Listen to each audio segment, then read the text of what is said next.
दोस्तों, आजकल महंगी शादियों और महंगे कपड़ों का बड़ा क्रेज है। बात करते हैं हाल ही में हुई दीपिका पादुकोण और रणवीर सिंह की शादी की। दीपिका पादुकोण ने अपनी शादी में 10 लाख रुपए का लहंगा पहना था और 1 करोड़ रुपए की ज्वेलरी।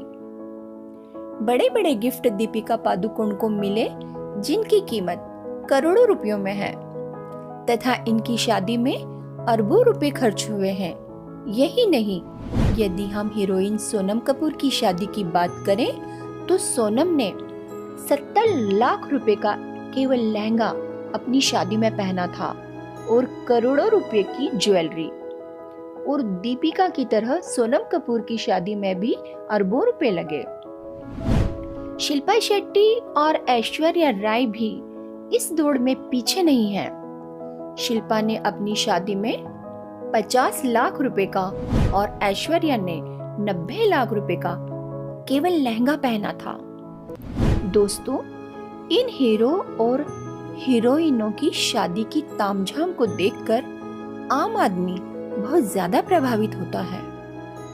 दोस्तों, एक प्रश्न मैं आपसे पूछना चाहती हूँ कि क्या इस तरह का दिखावा सही है?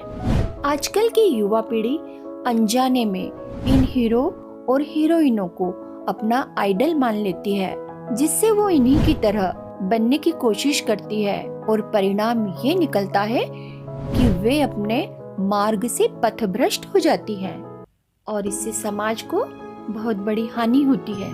आइए विवाह के दूसरे पहलू पर बात करते हैं, जहां इन चकाचौंध वाली शादियों से दूर ऐसी शादियां हो रही हैं जिसमें कोई आडंबर या दिखावा नहीं है, ना बैंड, ना बारात और न नाच गाना, और न शादियों में होने वाला लाखों करोड़ों या अरबों रुपयों का खर्चा, ना महंगे कपड़े, ना महंगी ज्वेलरी, बहुत ही साधारण तरीके से।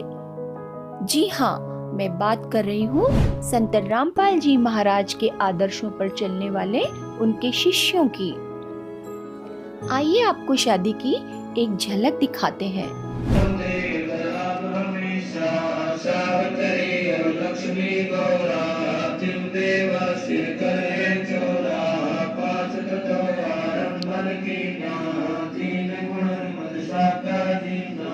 तो शादी आज मैंने की है संत रामपाल जी के महाराज जी के ज्ञान के अनुसार की है, जिसमें कोई भी दहेज की या फिर ऐसी कोई सामाजिक कुरीतियां को छोड़ के एक समाज को संदेश एक प्रेरणा देती है, जिससे कि समाज में सुधार का और प्रयत्न हो सके। यही संदेश है जी। संत रामपाल जी महाराज जो भी ज्ञान देते हैं वो शास्त्र के अनुसार देते हैं। इसके अंदर कोई भी डाउट नहीं रह जाता है।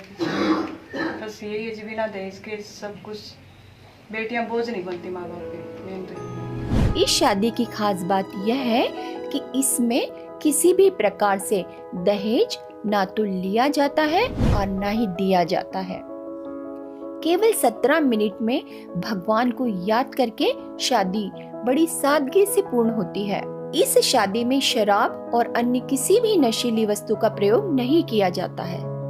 इन शादियों से बड़े जबरदस्त आंकड़े निकलकर सामने आ रहे हैं, जिससे दहेज प्रथा और भ्रूण हत्या जैसी कुरीतियां भी समाप्त हो रही हैं और लड़कियों का सम्मान बढ़ रहा है। दोस्तों, हमें फैक्ट के आधार पर अपने दिमाग का भी प्रयोग करना चाहिए। क्या शादियों में महंगे कपड़े पहनने, महंगे गहने पहनने से हम पारस के हो जाएंगे? क्या शादियों में शराब पीने से हम बड़े बन जाएंगे? क्या हम शादियों में आतिशबाजी करने और बंदूकें चलाने से बलवान बन जाएंगे? क्या शादियों में करोड़ों रुपये खर्च करने से हमारा नाम हो जाएगा या हम बड़े कहलाएंगे? क्या शादियों में बड़े बड़े महंगे गिफ्ट लेने और देने से हम बड़े बन जाएंगे? क्या शादियों में नाचने गाने और भाई या आडंबर करने, दहेज लेने और देने से हमारा समाज सुखी हो जाएगा? नहीं दोस्तों, ये सभी बातें संत रामपाल जी के नियमों में निषेध है। स्वच्छ समाज के निर्माण के लिए हमें संत रामपाल जी महाराज से नाम दीक्षा लेकर उनके नियमों पर चलते हुए विवाह में होने वाले पाखंड और कुरीतियों को समाज से खत्म करना है। इसलिए इन आडंबर युक्त शादियों से बचें और सभ्य समाज का निर्माण करने में सहायता करें।